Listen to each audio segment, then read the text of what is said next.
assalamu alaikum Afrique toute entière, assalamu alaikum le monde entier. Comme on l'avait toujours fait, et comme on l'avait toujours dit également, tey ñu ngi fii le samedi 18 décembre ci UVS Université virtuelle du Sénégal, également ci festival ci grand festival bi nga xamante ni waa CSD ñoo ko organisé mu nekk une 3e édition festival Ubbil Science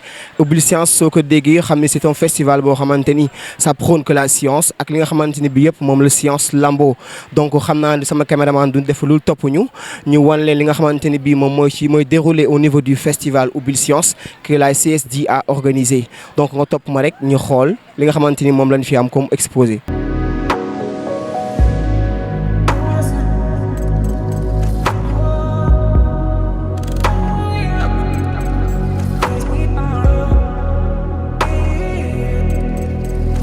fekk fi Marème Top moom mu expliqué ñu lan la UVS di liggéey fii ak groupe bi nu mu tudd Marème maa ngi lay nuyu. maa ngi lay fay. mënoon nañu xam réellement ce que vous travaillez ak nu groupe bi tudd. Bon, nous sommes un réseau. C'est le réseau des étudiants mathématiciens et informaticiens, REMI. On est en collaboration avec l'UVS. On est venu présenter des projets qui sont là et qui sont accessibles à la population et tout ça. Je vais vous laisser le soin aux étudiants de vous présenter ça. Donc ba tey ci présentation bi ak ci explication yi ñu gis ci ay matériel aussi il paraît que benn matériel je sais pas buy imprimer tribunal la ñu ngi lay nuyu bu baax di la bàyyi nga expliquer ñu comment voilà matériel bi nu mu demee ak lan lay liggéey ak voilà ci li muy liggéey ci yan matière la koy defee également. D'accord, le nom c'est Sokhna Astou Diallo, étudiante à l'Université virtuelle du Sénégal, à l'UNIO de Keur Massar. Donc là, comme vous le voyez, imprimante la 3D. Donc il suffit juste que nga modéliser ko et ça permet d'imprimer tout ce que tu veux. De ce fait, avec cette machine, l'on a pu imprimer ces visières. Tous ces objets, on l'a fait avec cette machine. Il suffit juste de la modéliser et que ça prépare tout ce que tu veux. On peut aussi faire des bouteilles, tout ce que l'on veut avec. Donc c'est vraiment extraordinaire. Donc ces visières, on l'a fait juste pour les distribuer au niveau des hôpitaux. Nous savons tous que la Covid-19, c'est une maladie qui se contamine trop vite. De ce fait, on a fait ces réalisations pour distribuer ces visières au niveau des hôpitaux. Voilà. Voilà, comme ni mu koy expliqué léegi est-ce que mën nañu xam ñaata visière la mën def par jour combien. mën na def nombre boo bëgg. En ce moment nii réalisé nañ plus de 500 yoo xamante ni nii on s'apprête à les distribuer au niveau des hôpitaux franchement. Voilà, comme elle a bien expliqué donc machine la boo xamante ni day liggéey ci fànn yu bëri moo xam bouteille la moo xam ay visière la. Bien sûr que nous sommes en contexte de Covid-19 également que le thème de cette année aussi du festival c'est Covid-19 donc moo tax ñoom ñu indil ñu lii boo xamante ni bi voilà mën nañu ko wax visière am ñu koy wax masque aussi si vous voulez très bien pour se protéger contre le virus. nekk ba tey ak Siabatou Sané Siabatou ñu gis que moom mu yor ñaari poubelle Siabatou est-ce que mën nga ñu wax poubelle yi na ngeen ko liggéeyee ak comment ça fonctionne. Voilà, tout d'abord, je me présente, Siabatou Sané, comme vous l'avez bien dit. Notre projet s'appelle Poubelle intelligente. Duñ ko defaree vu que contexte corona bi dañuy éviter contact yu bari. Léegi pour encore mobiliser la population à jeter les ordures dans les poubelles, on a eu l'initiative de créer cette poubelle qu'on nomme intelligente. Comme ça, boo bëggee sànni sa mbalit jaru ngay nekk di laal couvert bi wala nga koy tijji loolu yëpp day prendre temps il suffit tout juste nga jege si poubelle bi mooy tijji boppam nga sànni sa mbalit. Kii dina def démonstration bi léegi. Voilà, est-ce que démonstration. kay def démonstration bi comme moom bu bëggee sànni mbalitam il suffit tout juste mu jege poubelle bi bu jege see rek day tijjeeku lii nekk si kanamam moom la ñuy wax capteur ultrason lii moom mooy lii moo lay détecté.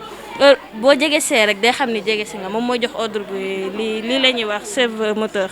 day jox ordre bi comme ça mu tijji mbalit bi léegi yow boo sànnee pare il suffit tout juste nga dem moom day tëju boppam léegi fii ni doo laal mbalit bi doo def dara fii contact du am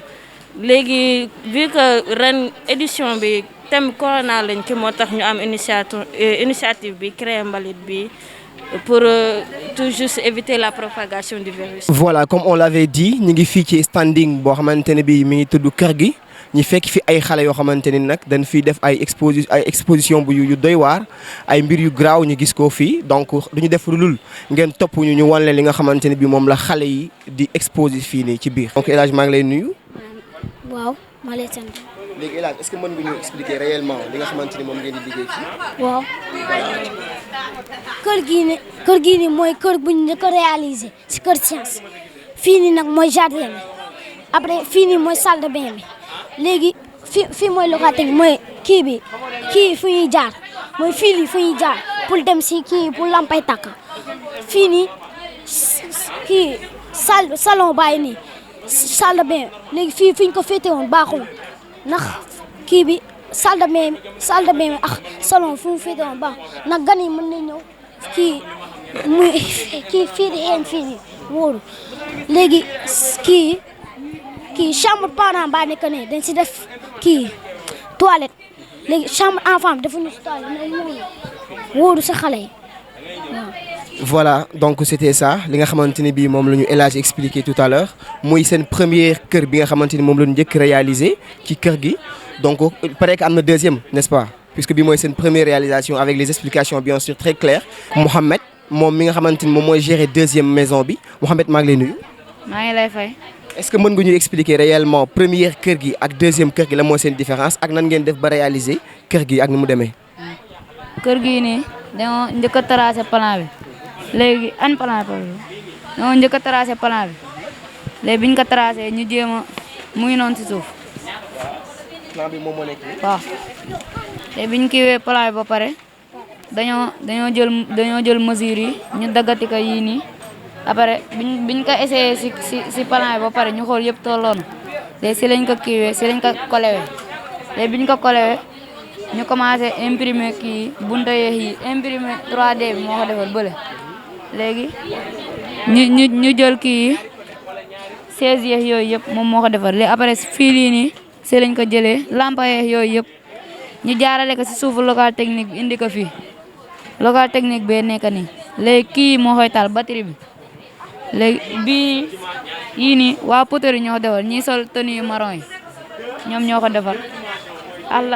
lal yi tamit yee moo ko defar. biñ defaree loolu yëpp ñu xool gazon yeex ak tapis yii nii ñi jël mesures yi kii moo jël mesures yi ak kii ñu jël mesures yi ñëw collé ko si kaw nii moo tax mu mel nii mais bële 2018 lañ ko defar. voilà ñi nekk ak Mouhamed ba tey Mouhamed ñu ngi lay nuyu. maa lay fay.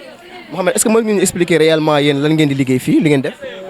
dañuy kii circuit en série daal lañ bëgg a def dañ bëgg a wan ne ni kii bi courant bi daal nu muy fonctionner. waaw mën ngeen def ay démonstration ñu xool. voilà nu muy fonctionner réel. léegi yaa ngi gis fil bu rouge bi da nga koy dugal fii moo tudd si plus bi si batterie bi du daan plus sax moom léegi da nga koy dugal si plus bi pour mu mën kii léegi bii nga dugal ko si bu rouge bi léegi bii bu rouge bi tamit fii lay ñëw wala bu ñuul bi ba am jur bu ñuul.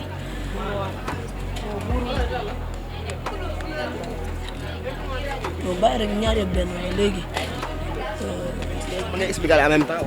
waaw. léegi du boo ko dugalee fii du kii bi du mën tàkk parce que fii mooy source d'alimentation courant bi daal fii lay jaar exemple soo ko branché nii nga ñëw jël bu noir bi nga ñëw branché ko fii après nga jël bi def ko nii du tàkk boo defee nii du tàkk lampe bi mu ngi nii tàkkagul ba léegi bii ngay dindi nga ñëw def ko si source d'alimentation mooy si source d'alimentation nga koy ñëw def léegi boo defee nii boo defee nii daal du mës a tàkk parce que fii nii amul branchement léegi nga jël li boo ko defee nii léegi remarqué naa lampe bi day tàkk. donc yéen li ngeen di liggéey circuit la quoi. waaw électricité daal la ñuy. électricité la xale yi di yëngu donc lii c'est extraordinaire xale yi ñu ngi def liggéey bu am solo ci wàllu électricité donc léegi duñu def lu dul ngeen toppaat ñu rek ñu wanaat leen li xamante moom la xale di liggéey donc xale yi donc ñu ngi def liggéey bu am solo lii yëpp ci wàllu science la lamboo donc CSD jaaraama yéen ngeen topp ñu wan leen beneen case bi. ak Fatou ci ba tey ci casu kër gi Fatou maa ngi lay nuyu. ça va.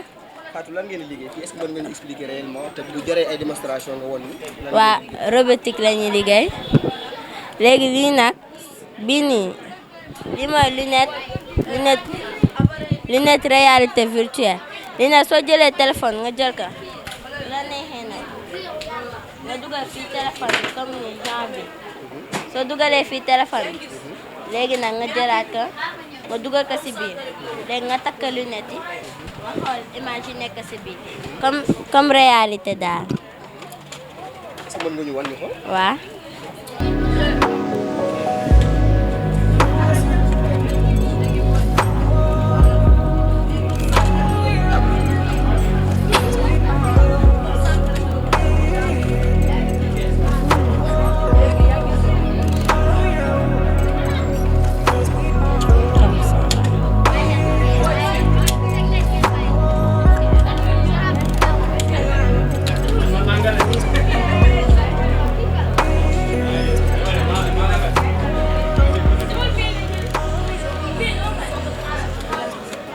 léegi nag soo ko jëlee léegi nga sol ko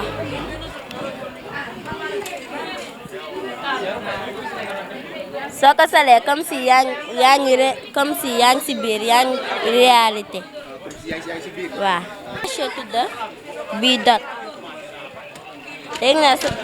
su la neexee su déggee voix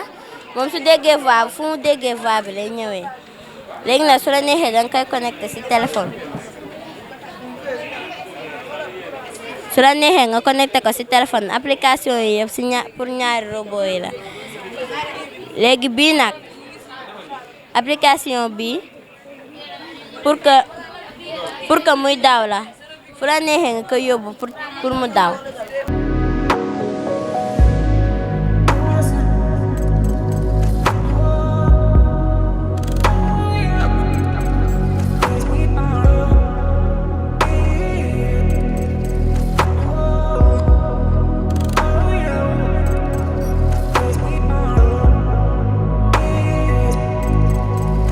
encore ba tey ñu nekk ci case bi nga xamante ni moom la ñu jagleel wàllu chimie donc fii ñu fekk fi xale yi Anta ñu ngi lay nuyu bu baax bàyyi leen nga expliquer ñu également li nga xamante ni moom ngeen réaliser fii. asalaamaaleykum maa ngi nuyu yéen ñëpp maa ngi représenté colonne de densité bii mooy sirop de gingembre.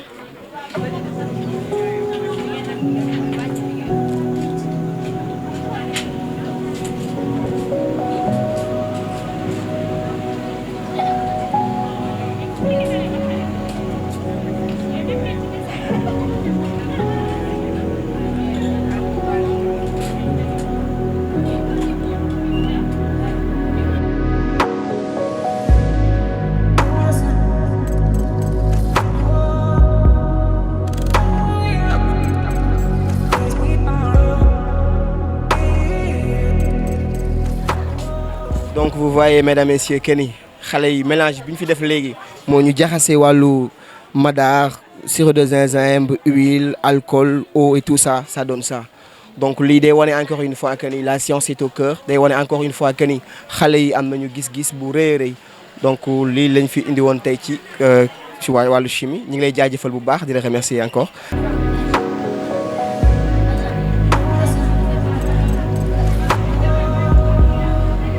mën nañ jël tamit beneen couleur en même temps bii tamit colorant alimentaire la voilà ce que ça donne.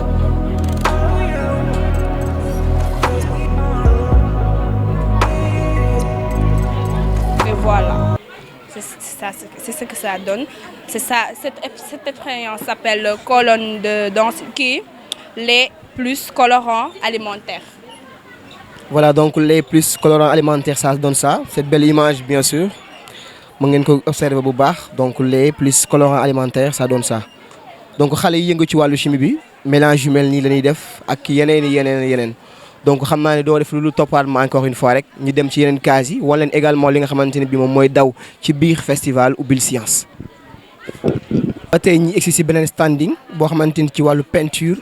ak dessin la ñuy liggéey donc ñi fekk fi Cheikh ñu nuyu ko mu expliquer ñu bu baax ñoom lan lay liggéey fii ak liggéey bi nu muy demee Cheikh maa ngi lay nuyu. maa ngi lay sant waaw fii atelier kii la quoi dessin ak peinture. du coup dañuy bàyyi ñoom ñu exprimer wu ñoom ñu xool ñu bëgg a dessiner ñu dessiner ko après ñun lañ appuyer juste wane leen les bases après suñu paree ci dessin bi ñu ñëw ci peinture bi ci peinture bu ñu ñëwee ñu wan leen comment mélanger les couleurs ak couleur boo ko boolee yéen couleur lay jox après ñu wan leen na nga koy tegee ci sa dessin ba mu gën a rafet à la base loolu la quoi mais boo xoolee œuvre yi ñoom ñoo ko defaroon sax am na yenn élèves yi ñoo fi ñëw ñoom ñoo ko defaroon. il y a de cela 1 an ñoom ñoo ko defaroon ak ñoo fi exposé ko yii nag mooy ki leen ko jàngal ki leen jàngal dessin yooyu moom moo defoon kii yi nii moom moo defoon œuvre yi nii waaw loolu la woon. voilà donc loolu la ñu fi am muy peinture ak mbirum dessin donc mu nekk ay tableau yoo xamante ni aussi mën nañ ko am fépp n'est-ce pas. est-ce que souvent yéen da ngeen di defar ay tableau di exposé wala nit yi dañuy ñëw aussi di def ay commande. waaw nit yi mën nañ ñëw def commande suñu bëggee mën nañ ñëw fii MCU bi ne Wakam ci foyer bi foofu la kii bi nekk maître bi foofu la nekk quoi. waaw ok Cheikh ñu ngi lay jaajëfal bu baax voilà ñu gis fi ay dessin yu taar yoo xamante ni mën na dem ci ay kër mën na dem ci bureau ak yeneen yu demee noonu ba tey rek ngeen toppaat ñu waraat yeneen standing yi xool li nga xamante ni moom la fa nit yi di liggéey. tey ñu egsi ci beneen standing bu tudd jëndal ma bu ñu fekk fi suñu tata bi tata ñu ngi lay nuyu bu baax di la bàyyi nga expliquer ñu également li nga xamante ni lan mooy jëndal ma ak jëndal ma ci lan lay yëngatu. waaw alors jëndal ma art and design benn entreprise digitale la boo xamante ne ñoo ngi yëngu dans l'art et la culture donc suñu li ñuy def mooy que dañu bëgg promouvoir l'art et la culture mais dans le digital parce que ñun digital mooy en fait mooy suñu këru liggéey li ñuy def yëpp c'est dans le digital donc c'est pourquoi bi Covid bi ñëwee comme thème kii bi nii tey ji pour festival bi thème Covid la loolu tax ñu ñëw fii parce que sujet bi mooy que ne pendant le Covid nit yi lu ñu amee capacité de résilience nit yi amoon ak les actions yi nit yi def pendant le Covid ñun pendant le Covid en mars bi Covid bi ñëwee xam nga ne luy affaire art et culture dafa arrêté woon carrément léegi ñun bi ñu toogee ndiko on s'est dit que on est peut-être confiné physiquement mais nos têtes ne sont pas confinées donc bopp moom kenn mënu ko noot donc nag après moo tax ñu toog xalaat léegi def ay action yoo xamante ne on a tout fait dans le virtuel parce que à travers suñu réseaux sociaux yi Instagram Twitter les sites internet et tout ça donc ñu initier benn action boo xamante ne au début c'était pour sensibiliser mooy diffusons l'art et pas le corona sensibiliser à travers les artistes en fait on a utilisé les artistes on les a ils étaient dans le projet pour ñu def ay actions de sensibilisation dans les réseaux sociaux contre le Covid-19 et les gestes barrières et tout ça et puis après bi ñu paree on a initié une exposition qui s'appelle Bët Set Na mooy ouvrons les yeux et expo boobu on a tout fait dans le virtuel c'est-à-dire que ces artistes yi ont communiqué avec eux par WhatsApp ils ont créé les œuvres chez eux chaque artiste bi ñu paree ñu def comme léegi adduna bi léegi dafa développé te léegi am na ay plateformes yoo xamante ne c'est des plateformes virtuelles ñu def expo bi virtuel mooy comme li nekk nii ci ordinateur bi nii donc tableau yëpp ñu kii ka en HD def expo bi en virtuel voilà expo bu amoon doole parce que temps yooyu dara amul woon surtout fii Sénégal donc voilà pour wax rek ne adduna dafa avancé te léegi virtuel bi léegi c'est devenu incontournable parce que adduna bi léegi mënatoo def dara sans internet. waaw ba tey ñu ngi ak ci beneen exposition ak beneen exposant bu tudd François maa ngi lay nuyu bàyyi la nga expliquer ñu également yow ci lan ngay yëngatu. ok maa leen di fay man maa ngi yëngatu ci domaine technologie bi je suis maker autodidacte j'ai fait un peu de mécanique électronique programmation. juste da ngay jege dafa am benn trap bu nekk ci kaw système day fermé wu donc soxlawul ngay jege sa loxo juste boo rombalee sa loxo capteur bi day ubbi trap bi bu ubbee trap bi day taxaw 3 secondes après nga dugal déchet bi nga bëgg a dugal bu paree day tëju waaye après bu feesee soxlawul tamit ngay déplacer poubelle bi peut-être mu nga ko déplacer moom mais des problèmes techniques et tout donc il faut juste ouvrir porte bi nii et ci biir dina am benn bac comme les bacs qui sont à la maison moom la ngay jël nga doog ci biir ba pare moom ngay ubbi tu déplaces après nga vider ko léegi ba pare nga dugalaat après nga tëjaat trappe bi donc c'est ça la poubelle donc le nom du start-up s'appelle Scout Innovtech. Vu que nous les scouts on est un peu côté environnement, sensibilisation, camping, tout ce qui est l'école de la vie. Donc c'est le moment aussi quand même d'essayer d'innover, entrer dans le domaine de la technologie pour pouvoir avancer. Je pense que buñ ko commencé def mooy mën a jëmal suñu réew kanam. Merci beaucoup François. Comme ni mu ko expliqué nii on a une poubelle intelligente boo xamante ni mën nga ko def sa kër avec toutes les explications qu'il a données donc lii day wane ba tey rek ni les jeunes sont engagés également te jeunes yi am nañu aussi li nga xamante ni moom mooy la capacité de fabriquer des matériels yoo xamante ne bi nit yi mën nañu ko utiliser seen kër sans problème sans faille donc Mohamed François ñu ngi lay remercier bu baax merci beaucoup. ñu nekkaat ci beneen standing boo xamante ni mi ngi tudd Vocasara ñu fekk fi Raphaël Thierno ak Diamane Djembe bien sûr ñoom tamit ñu gis ay appareils yu ñu yor Raphaël maa ngi lay nuyu di la bàyyi nga nuyu waa mbokku téléspectateurs u OTV également nga expliquer ñu yéen ce que vous êtes en train de travailler et ça sert à quoi. maa leen di nuyu sénégalais yi ñun entreprise Vocasara ñu dañoo spécialisé wu ci inspection de ligne en même temps dañuy defaale multimédia dañuy utiliser appareil dernière technologie moom nga gis nii ci tege bii nii dañ koy utiliser pour def ay vidéo ay clip ay film bii nii dañ koy utiliser pour def ay inspection par exemple tey jii nii sax Senelec ñoom drone bi la ñuy utiliser ay drone la moom la ñuy utiliser pour def seen inspection de câble à haute tension yi mooy câble yu mag yi nekk ci àll bi lii la ñuy utiliser di def ay inspection tey ci sénégalais fii nii maa ngi am Thierno Bari moom mooy gérer côté multimédia moom mooy gérer clip vidéo yi film yi yëpp moo koy gérer fii am nañ Jani moom mooy def traitement de données bi lépp luy informatique aujourd'hui centre bi moom moo koy gérer man maay PDG bi maay gérer coordonner affaires yi quoi voilà c'est ça donc est-ce que mën nañu am tamit benn prestation ñu xool drone bi aussi. effectivement bien sûr. voilà donc ñu dem ci kii bi ñu xool. voilà.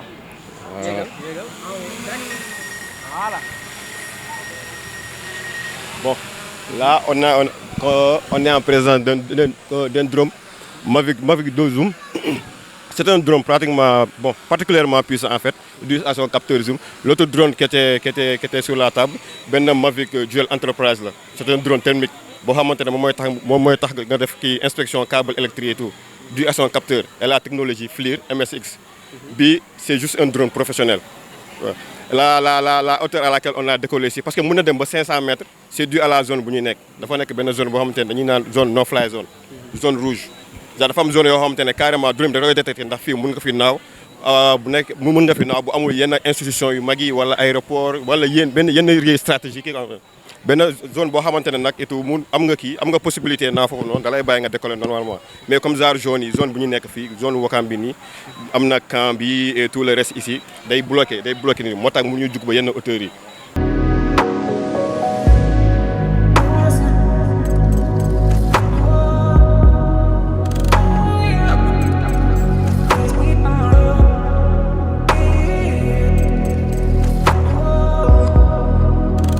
voilà ñi ngi ak Ousmane ñoom tamit yëngu ci mbirum poterie Ousmane maa ngi lay nuyu bu baax di la dalal nga expliquer ñu également lan ngeen di liggéey fii ak groupe bi nga constitué nu mu tudd. waaw maa ngi lay fay atelier bi à face gendarmerie bi la nekk association Colombin ay mouvement fa nekk ak waaw ñu mun wax ñoo leen di jàppale après ñuy liggéey lii comme genre kew la kew moom la ñuy jënd fay lañ koy jëndee Mbour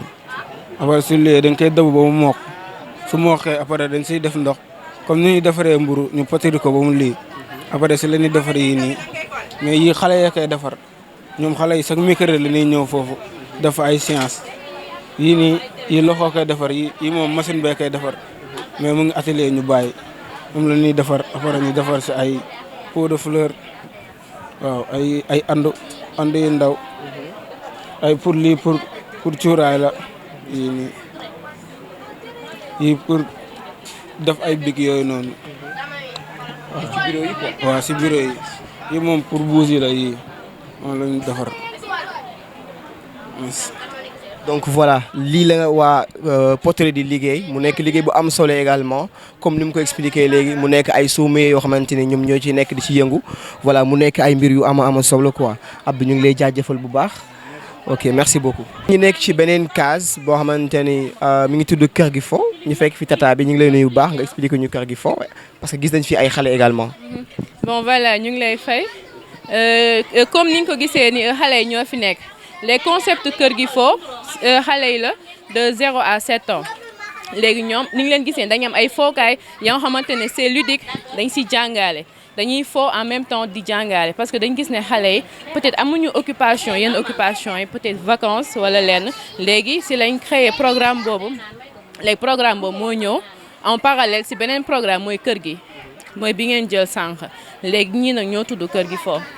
voilà. voilà comme ni mu ko expliqué kër gi fo du uniquement xale yi foo lañu fi def mais en même temps di jàngale donc ñu ngi leen di remercier bu baax et merci beaucoup. voilà merci beaucoup mbokk yi encore une fois yéen ñi safoo di suivre fi nga xamante ni moom mooy OTV là nous sommes ci présentement ci Ubbil Science 3e festival bi ñu am fi nag benn acteur politique bu ñuy wax Omar Rémy nekk candidat aussi à la mairie de Ouakam. Omar maa ngi lay nuyu di la bàyyi aussi nga wax ak askan bi waxaale aussi ak la population de Ouakam également nga wax ñu quels sont tes objectifs pourquoi tu veux un tout petit peu prendre la mairie de Ouakam Omar ñu ngi lay nuyu. ñu ngi lay ziar naka di nuyu mbokku Ouakam yi mbokku OTV yëpp di remercier waa Ubbil si seen invitation bi ñu defal parce que lii lu ñuy rafetlu la parce que c'est des jeunes yu am seen incubateur. di xool nu ñu mën a suuxatee ginnaaw bi ñu jàngi jee nu ñu mën a transmettre lu ñu am ak li ñu xam à la jeunesse et à la petite enfance donc sant bu baax si invitation boobu bon yaa ngi wax waxu mairie bon li ñu si dugal c'est un constat général hein dañu dëkk Ouakam juddoo fi màggee fii et on voit une dégradation depuis une vingtaine d'années si côté yëpp rawatina wàll bi ñu nekk tey muy éducation. parce que ndaw ñi amatuñu ay jumtuwaay boo demee ba ay privé ay association ay ONG ñooy daje pour jéem a suqali alors que les autorités publiques ñoo amee budget ñoo waroon taxawee lii ba dafa war kon ñi nga xam ne jàng ñor na leen te jàng moo leen may li ñu am ñu jug taxawal jàng looloo tax tey coalition Yewwi Askan Wi jiital ñu ñu fas yéene am programme bu am solo si wàllu éducation. ginnaaw programme yooyu aussi ñi jël en partenariat les associations et les ONG existantes da ngay gis ay SEMNA da ngay gis waa Ubbil ñoom ñëpp seen i moyens la ñuy demee ut seen i partenaires te mairie bi moo leen waroon njëkk dooleel sur l'appui sur le soutien scolaire sur les appuis au matériel didactique te au-delà de Ubbil da ngay xam ne ñoom it dañuy def incubation pour la jeunesse bi nga xam ne mu ngi gérer ay entreprise am di jéem. dañ leen di jël defal leen mise à niveau pousse leen dimbali leen ñu war a xam naka la ñuy utee financement pour mën a dem mais lu mel noonu ñun bu ñu ñëwee foyer des jeunes bi la ñu xalaat rénover ko jox leen foofu muy seen siège ñi mën a capacité jeunes Ouakamois yi nga xam ne ñu ngi jéem ci entrepreneuriat yëpp ñu dem. À côté on va mettre inchallah la maison de l'étudiant cette maison de l'étudiant là elle va contenir un centre de recherche et de documentation en même temps dina amaale médiathèque. ak bibliothèque communale boo xam ne ay SEMNA yi nga xam ne ñu ngi ñafe tey jii ñoom ñooy gérer MCU bi ak yeneen association yi nga xam ne ñu ngi yëngu ci wàllu njàng danañu am base bu ñuy mën a dimbalee ndaw ñi ci wàllu jàng am soutien am documentation loolu xaw ma nag bon tey wàllu science la ñuy wax ak xam-xam science dafa tumuranke ci Ouakam gii dafa tumuranke ci Sénégal ñun bu ñëwee dinañ ko jox place prépondérante ci lu ñu bëgg teg à travers les associations existantes mais tamit choix wu étudiants yi ak élèves ak xale yi ñu war a dimbali suñu base dafay doon les conseils de quartier parce que ñoo xam xale yi nga xam ne ñoo néew di doole ñoo xam xale yi nga xam ne bëgg nañ jàng mais amuñu ku leen dimbali nga xam ne ça va éviter que le maire ait un rapport personnel di tànn kan lay dimbale ku mu dul dimbali di tànn kan lay may chance am wala ku mu dul may chance am mais les conseils de quartier et les associations ñoom ñooy segg de manière assez transparente mairie bi jël doole bi ñu soxla pour développer ñu jox leen ko waaw xaw ma nag ndax wiiri naa wax naa la ma xalaata wax yëpp plus ou moins si jàng tey bisu jàng la mënuñu ñëw dugg si yeneen détails politique mais waaw mais di ngeen amaat yeneen occasion avec OTV ak yeneen chaînes yi xam nu ñuy leen di présenter suñu programme de manière globale si wàllu domaine 9 domaines de transfert yi ñu transféré yëpp quoi. waaw ba tey dañuy gis peut-être en tant qu'acteur politique aussi que ni fan yii réew mi am na muy doxee peut-être wàllu éducation bi nga wax léegi foofu lañ taxawandi su lu ko mel ne université yi ñu gis ay yëngu-yëngu yow ban xalaat nga ci am ak lan ngay wax aussi les étudiants peut-être. waaw xam nga balaa ngay wax ak étudiants yi da ngay wax ñi leen fa teg il faut qu'on dépolitise l'espace estudiantin parce que tant que loolu mu ngi fay am lii du lu bees de peut-être violence bi mooy gën di yokk ñun bi ñuy jaar tamit foofu looloo fa amoon mooy ne tey il faut que l'État xam ne dafa am lu mu amel étudiants yi dafa am lu mu amel corps professoral bi te ñu koy def ci ni mu waree après y a am na benn épine bu am c'est bien c'est pas bien loolu c'est à apprécier ku nekk mooy ne on a donné une bourse à tout le monde qui a le bac qui passe qui va à l'université est-ce que mënuñ ko rationaliser est-ce que mënuñ sëggaat def les assises de la vie estudiantine mën ci génne ay solutions yu leer yoo xam ne ñëpp koy pencoo dem teg loo xam ne dana mën a ne mais seetlul tout le temps xeexu bourse la ñuy xeex à 80% de l'année bu dee étudiants yi wala wàllu restauration wala ay détails de la vie estudiantine bu dee professeurs yi yokk salaire indemnité de nangam man boog j'ai 38 ans mais je pense que les 30 dernières années loolu rek laa fi gis donc ça veut dire que c'est un problème qui est toujours repoussé c'est un problème qui est toujours repoussé te tant que ñu ngi koy repousser tamit du dem mais ñu fàttaliku tamit ne yeneen dëkk yi nga xam ne ñu ngi développé wu da ngay def gratuité ci cycle inférieur yi mais cycle supérieur aussi nga jël ko privatiser ko wala privatiser ko à moitié boole ci di tànn ñi nga xam ne bëgg nañ jàng nga dooleel leen parce que tey xale boo fi ne tey kaay 4 millions nga jël visa dem France dina ko lijjanti ci une semaine mais war nañu fexe ba nga xam ne tamit li nga xam ne état bi moom la bëgg a participer nii état bi mënul yor enseignement supérieur yëpp à part mu bëgg ko politiquer mais mënu ko gérer qu'il y ait des modules yoo xam ne c'est plus ou moins privé état bi ci beneen mécanisme aussi li mun a la jël ay bourses familiales di ko tas nangam di mosal kii bàyyi këlee joxe ay 43 milliards mais mën na nekk fonds de soutien à l'excellence yooyu ay piste la mais nag du waxu benn nit du xalaatu benn nit il faut nit ñi à bras le corps ñu gérer ce problème là une bonne fois pour toutes ci kaw ay assises yu génne ay solutions yu leer nañ voilà. voilà lay wax jeune Ouakam aussi. waaw jeune Ouakam nag dafa complexe dafa bëri lool ren dañu ne Ouakam muy jeunesse bi dafa am wàll bu mag ci élection yi parce que seen avenir la ñuy traité kon nañu xool liste yi ñu bëgg fal ñi fa ne yëpp nañu xool programme yi ñu leen proposé te bañ a def affaire de buzz tëgg sabar yor pompe di taal di daw di tàccu affaire fii la ne c'est pas important parce que say 5 ans yii di ñëw moom ngay décider nii beneen bi mooy ne élection yi passé Ouakam a eu presque 20 000 abstentions sur 35 000 inscrits kon ça veut dire que tey ndaw ñi duñ voté ji je me rappelle 2014 ñenn ñi dañ doon seetaan match football coupe du monde match boobu passé na mais impact yi dafay ressentir ci 7 ans yi jàll sa dund donc il faut que ren que ñoom ñu dugg kenn du ne duma politique parce que boo politiqueul gars yi politique dal sa kaw qu'ils prennent leurs responsabilités qu'ils écoutent tous les candidats de manière assez objective ñu bàyyi affaire buzz parce que ndaw mooy tabax réew on n'est pas là pour tàccu diw la wala diw la faut éviter aussi que ñu leen di confiner ci sport kase parce que sa avenir sport pour détente la pour 1 sur 10 000 peut-être moo siy réussir léegi nag nañu xam ne il faut ñoom ñi jàng ji il faut ñu uti ji métier ñu liggéey ñu am dépense yu ñuy suqalee seen bopp suqali ñi leen wër mën a fonder famille bu ñu liggéey jee ba sonn door a dem détendre ñu kon bu leen kenn naxee stade parce que ñun suñu programme am nañ ci au moins 2 stades et 5 aires de jeu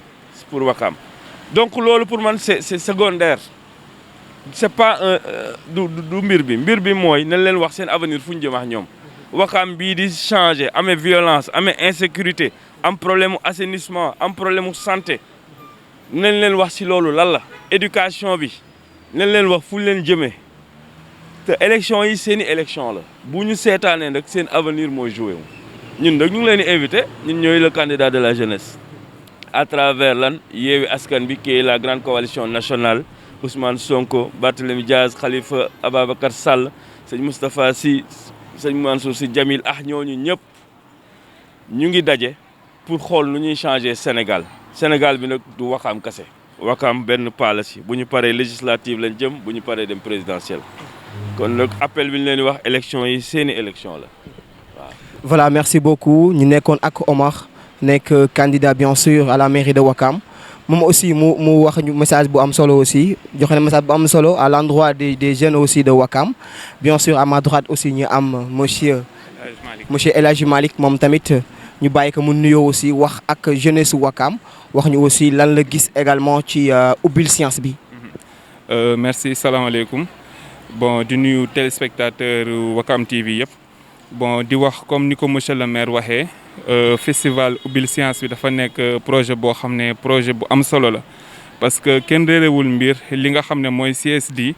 ban njëriñ la amal population wakamoise te njëriñ ba mu amal population wakamoise moom moo tax ku mel ni tey monsieur le maire Omar Rémy Touré mën a déplacé wu ñëw fii nii parce que comme ni mu ko waxee ci kàddoom moom am na benn programme boo xam ne programme bu yaatu la ci wàllu éducation parce que vous n'êtes pas sans savoir que tey Sénégal mënul développer wu sans éducation te comme ni ñu ko gisee nii ñoom dañ am benn programme boo xam ne xale yi dañ leen di inculquer la science dès le bas âge pour que ñoom ñu màggaaleeg moom pour que ëllëg ñu mën leen tàggat ci métiers yi nga xam ne métier scientifique la pour que Sénégal mën a jëm kanam. parce que tey bu fekkee ne def nañ benn seetlu li nga xam ne mooy taux de personnes yi nga xam ne ñoom ñooy suivre filière littéraire yi moo ëpp fuuf ñi nga xam ne ñoom ñooy suivre filière scientifique yi. comme ni mu ko waxee léegi am na programme boo xam ne étudier nañ ko bu baax a baax boo xam ne bépp association boo xam ne dafa nekk Wakam di yëngu ci wàllu éducation di yëngu ci wàllu social di nga ci gis sa bopp. ñun de loolu bokk na ci lii gën a tax ñu fas yéene topp ci ginnaawam àndandoo jàppale ko ci programme am yooyu noonu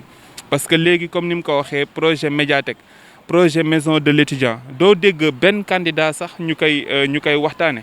ñu ci bëri peut-être ñu ngi focaliser wu ci yeneen te yaakaar naa ne ëllëgu réew jàng daf ci am solo bu baax donc du ñu def lu dul accompagner ko ci programme bi nga xam ne amal na ko jeunesse wakamoise bi amal na ko